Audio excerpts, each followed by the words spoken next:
महान यूनानी दार्शनिक थेल्स ने हमें एक बहुत ही इम्पोर्टेंट थ्योरम दी, जिसे हम थेल्स थ्योरम या बीपीटी के नाम से जानते हैं। इस वीडियो लेसन में हम इस थ्योरम को प्रूव करना सीखेंगे। सबसे पहले देखते हैं कि थेल्स थ्योरम क्या कहती है। थेल्स थ्योरम कहती है कि ट्राइंगल की 3 साइड्स में से किसी एक साइड के पैरेलल अगर हम ऐसी लाइन खींचें जो कि इसकी बाकी 2 साइड्स को कट करे, तो ये दोनों साइड्स 2-2 पार्ट्स में डिवाइड हो जाती हैं। थेल्स थ्योरम कहती है अगर ये लाइन ट्रायंगल की साइड के पैरेलल है तो इन दोनों पार्ट्स का रेशियो सेम होगा। यानी इस डायग्राम के अकॉर्डिंगली ये थ्योरम कहती है कि DE is parallel to BC. If DE is parallel to BC, then AD upon DB is equal to AE upon AC। बच्चों क्लियर है?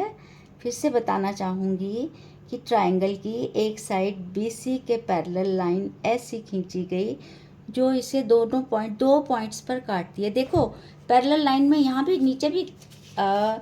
नीचे ले जाके भी खींच सकती हूँ, पर ये ट्रायंगल की 2 साइड्स को तो नहीं काटेगी ना।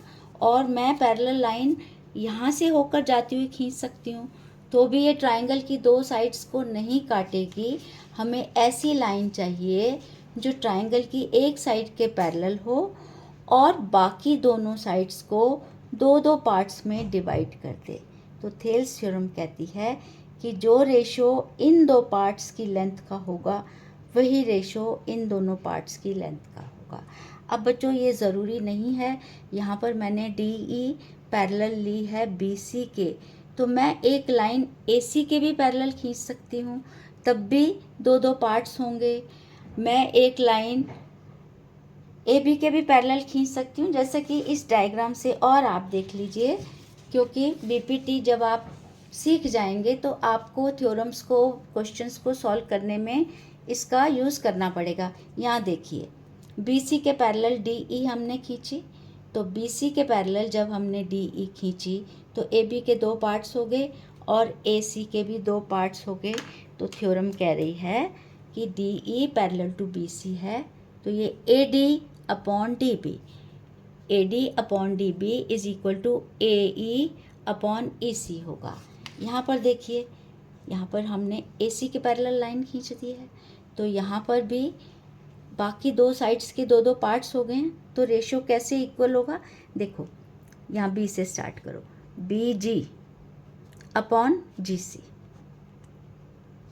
और इधर B से स्टार्ट करके BF अपॉन FA। अब चाहें तो इन दोनों रेशियोज़ को उलट कर हम ऐसे भी लिख सकते हैं। यहाँ पर बच्चों आप पहचानेंगे कि कौन सी साइड के पैरेलल हमने लाइन खींची है। यहाँ पर हमने AB के पैरेलल HI खींची है। तो थेल्स थ्योरम कह रही है क्योंकि HI AB के पैरेलल है, तो ये 2 साइड्स के 2-2 पार्ट्स हो गए ना। देखो AC का पार्ट हो गया एक CH और HA, और CB का पार्ट हो गया CI और IB। तो थेल्स थ्योरम कहती है CH ऊपर वाला पार्ट अपॉन नीचे वाला part HA is equal to CI upon IB। और ये जो रेशो है इसको हम इस तरह से पलट कर भी लिख सकते हैं। इसके अलावा आपको एक चीज़ और बिल्कुल क्लियर होनी चाहिए कि बच्चों ट्राइंगल का एरिया, किसी ट्राइंगल का area, first of all area का फॉर्मूला होता है, area of A triangle is half into base into height. तो ट्राइंगल का बेस क्या होता है। देखो ये ट्राइंगल PQR है, इसकी 3 साइड्स हैं PQ, QR और PR। हम किसी भी साइड को बेस मान सकते हैं।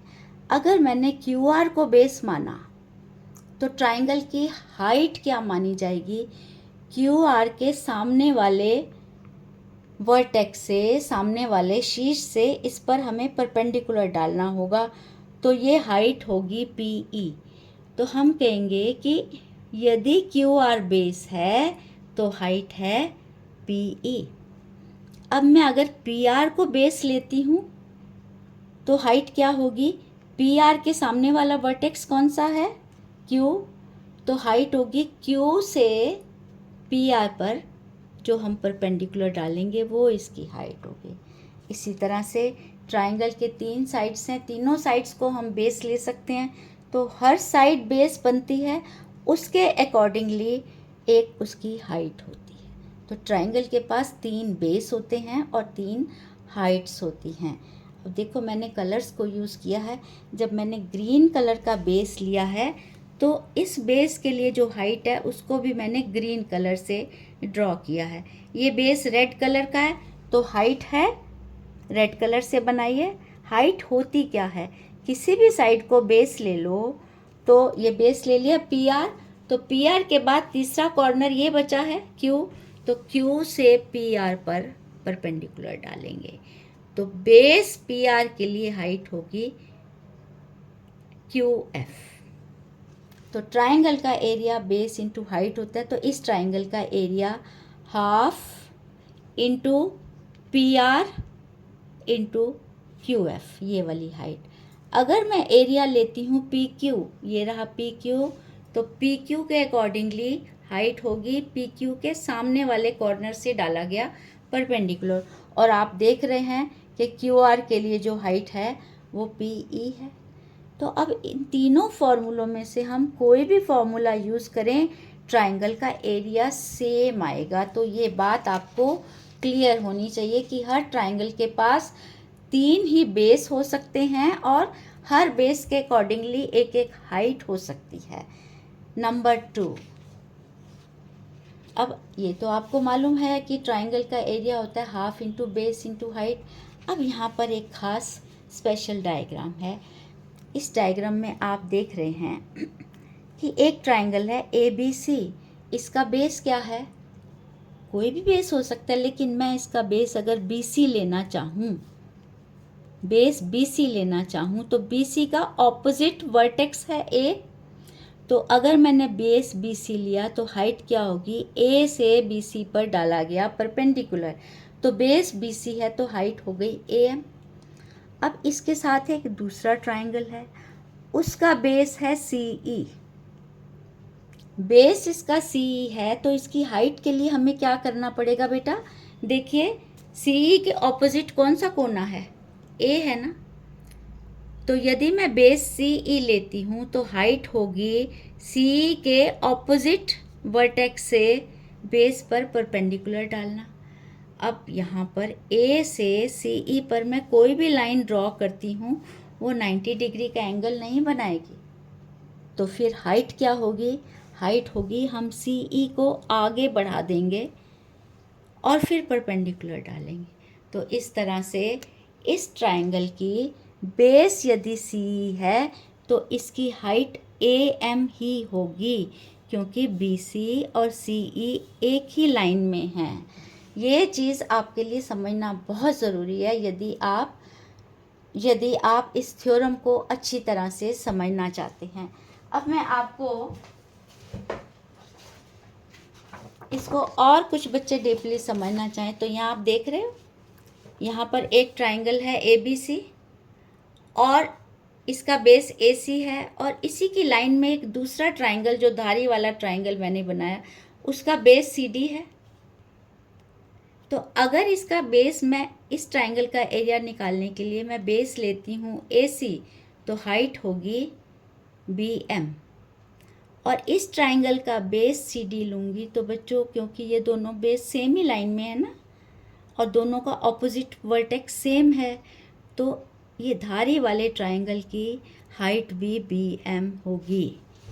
तो ए बी सी का एरिया होगा हाफ इंटू ए सी यानी base into height B M, और बी सी डी का एरिया के लिए अगर मैं बेस सी डी लेती हूँ तो इसकी हाइट भी बी एम होगी।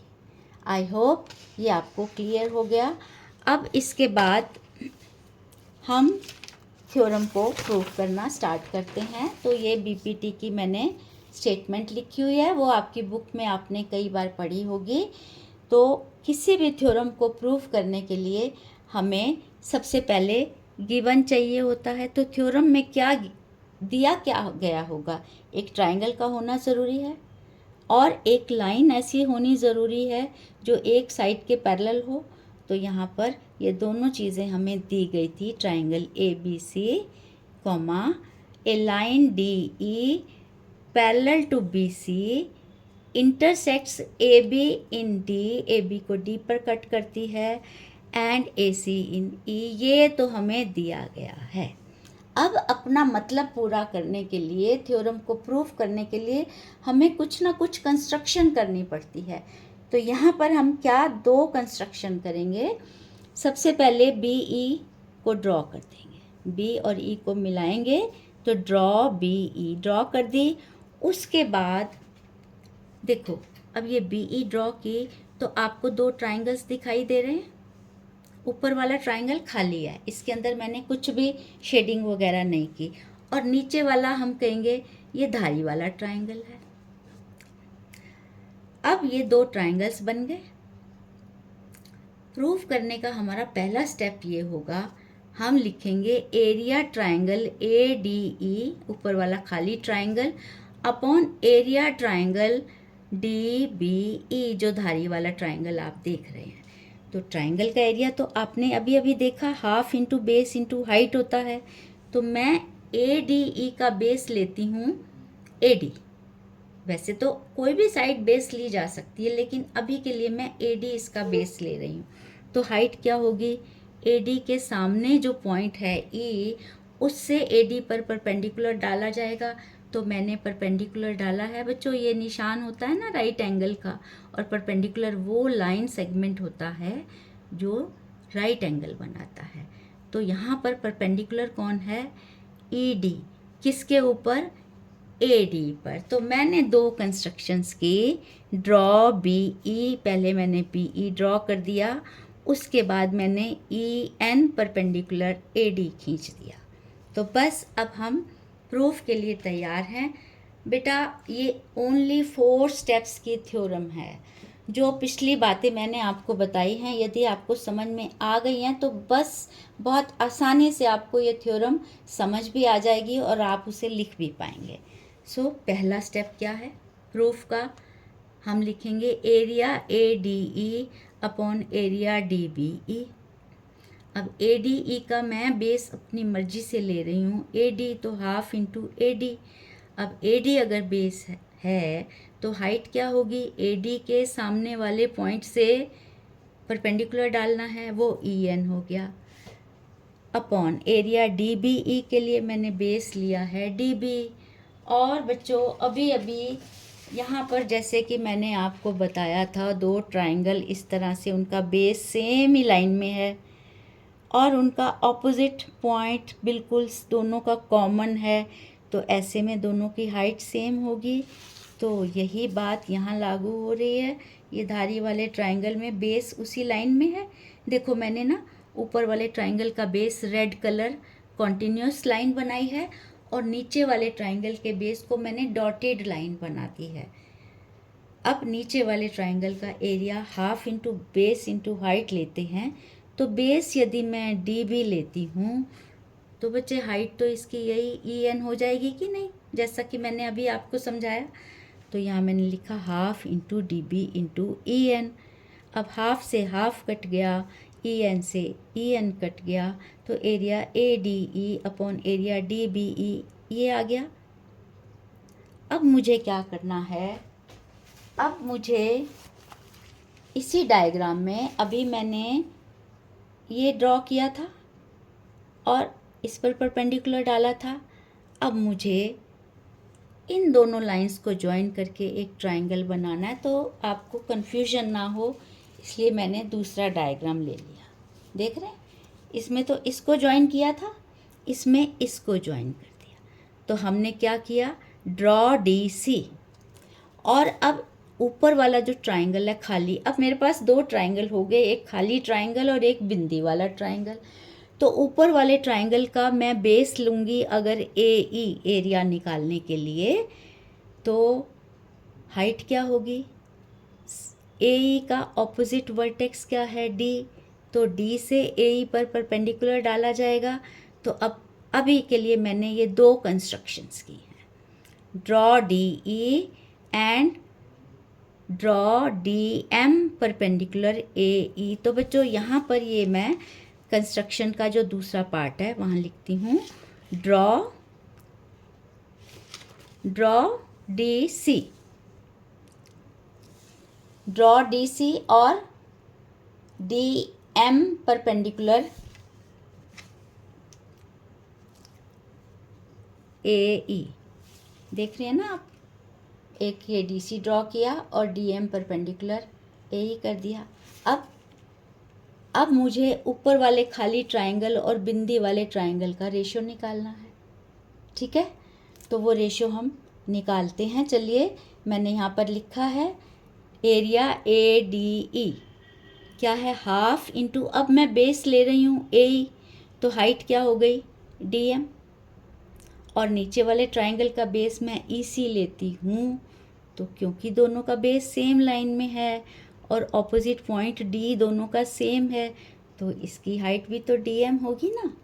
तो यहाँ पे मैंने लिख दिया। अब देखो, हाफ और हाफ कट गया, डी एम से डी एम कट गया, इधर आ गया ए ई अपॉन ए सी। तो बच्चों ये पॉइंट्स क्या मैं दोबारा यहाँ पर लिख सकती हूँ, क्योंकि थ्योरम एक कंप्लीट पेज पर आ जाएगी। तो दूसरा स्टेप में हमने क्या किया, ये देखो, area A D E, area A D E upon area बिंदी वाला ट्रायंगल कौन सा है, D E C, is equal to half into इसका बेस क्या मैं ले रही थी, इसका बेस ए ही ले रही थी ना। यहाँ पर देखो, मैं यहाँ पर ही डायग्राम आपके लिए बना देती हूँ, 1 सेकेंड का टाइम दीजिए मुझे। ये देखो, ए यहाँ से परपेंडिकुलर डाला डी एम, और हमने इसको भी, बच्चों 1 सेकेंड मैं स्केल ले लेती हूँ, हमने इसको भी ज्वाइन किया ना। देखो, ये हमारा डायग्राम बन गया। अब ये बिंदी वाला ट्रायंगल है आपका। तो देख ली, area A D E half into A E into इसकी हाइट क्या है डी एम अपॉन नीचे वाले बिंदी वाले ट्रायंगल का एरिया क्या है, हाफ इंटू इसका बेस मैं इसी ले रही हूँ, जान के ले रही हूँ ना, दोनों बेस सेम ही लाइन में होंगे तो दोनों ट्रायंगल्स की हाइट हम सेम ले सकते हैं। तो ये आ गया ई सी इंटू डी एम। अब बेटा ये भी हाफ और हाफ कटेगा, ये भी कट जाएगा, तो ये क्या आ गया, ए ई अपॉन ई सी। अच्छा बेटा, ये देखिए, इस इक्वेशन को मैंने नाम दे दिया इक्वेशन नंबर 2। अब थर्ड पॉइंट, मैंने कहा आपको बस 4 पॉइंट्स हैं इसमें, थर्ड पॉइंट क्या है। अब ये देखो, इस इक्वेशन में जो लेफ़्ट साइड है, न्यूमरेटर तो दोनों का सेम है, एरिया ट्रायंगल ए डी ई, और ये भी है एरिया ट्रायंगल ए डी ई, लेकिन डिनोमिनेटर क्या इनका सेम है, हम देखने की कोशिश करते हैं। अगर न्यूमरेटर भी सेम होगा और डिनोमिनेटर भी सेम होगा तो हम ये दोनों साइड्स को भी सेम कर सकते हैं। अब बेटा देखिए, ये धारी वाला ट्रायंगल है, इसका बेस क्या है डी ई, और बिंदी वाले ट्रायंगल का भी बेस क्या है डी ई, और दोनों ट्रायंगल दो same parallel lines D E और बी सी के बीच बने हुए हैं। तो आप ये सीख चुके हो कि ये देखिए, जब भी दो ट्रायंगल्स एक ही बेस पर बने हों, दोनों का बेस सेम है ना, धारी वाले का बेस भी डी ई और बिंदी वाले का भी बेस डी ई, दोनों का बेस सेम हो और दोनों सेम पैरेलल लाइंस के बीच में बने हों, तो इनका एरिया सेम होता है। तो धारी वाले ट्रायंगल का एरिया इज इक्वल टू बिंदी वाले ट्रायंगल का एरिया। तो अब मैं क्या लिख दूं कि area triangle D E B is equal to area triangle, बिंदी वाले ट्रायंगल का नाम बताइए, yes it is D E C. लेकिन अब रीज़न देना पड़ेगा ये एरिया क्यों इक्वल है। तो हम लिखते हैं ट्राइंगल्स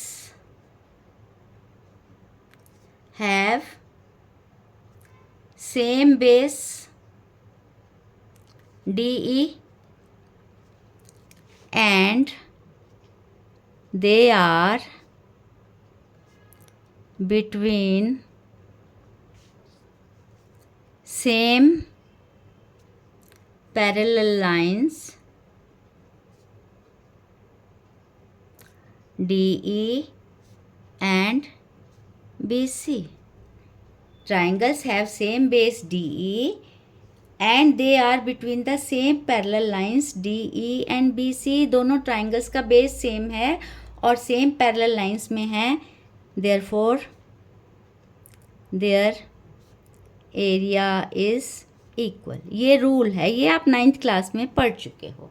तो बस अब ये देखो दोनों इक्वेशंस में लेफ्ट हैंड साइड देखो, न्यूमरेटर दोनों का सेम और डिनोमिनेटर भी तो यहाँ पे हमने सेम बता दिया ना। इस इक्वेशन को मैं कह देती हूँ इक्वेशन नंबर 3।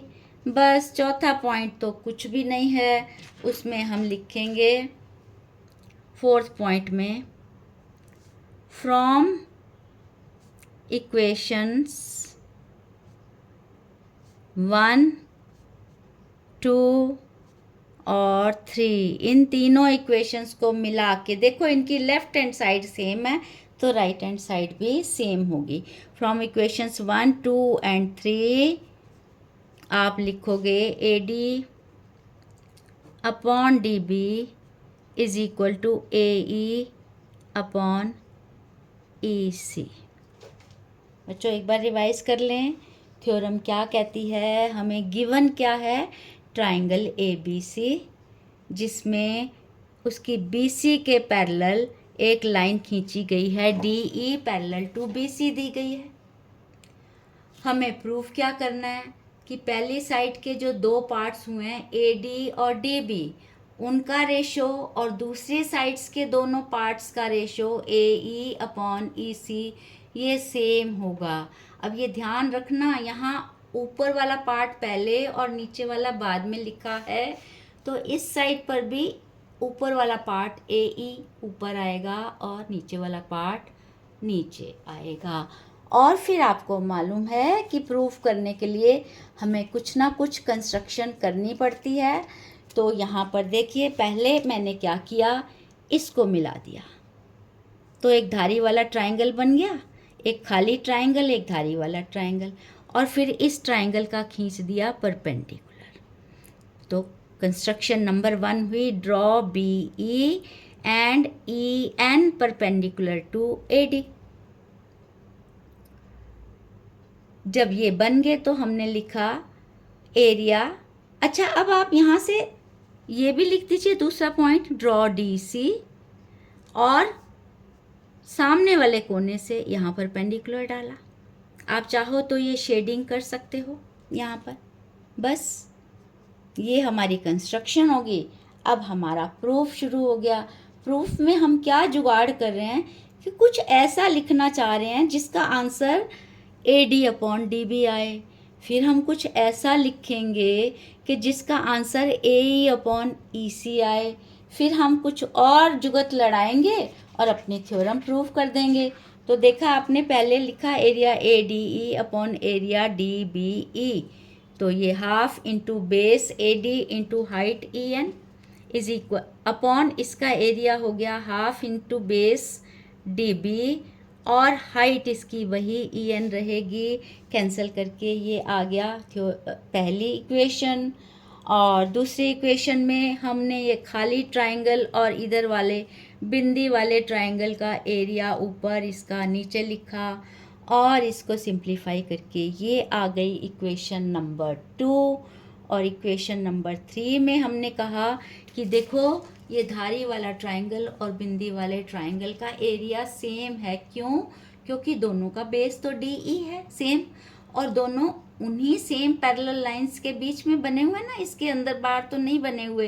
तो इन ट्राइंगल्स का एरिया भी सेम हमने लिख दिया, उसका रीज़न भी एक्सप्लेन करके लिख दिया। बस अब हमारे पास 3 इक्वेशंस हैं और 3 इक्वेशंस को मिला के हम कह सकते हैं इन दोनों की लेफ़्ट हैंड साइड सेम है तो राइट हैंड साइड भी सेम होगी।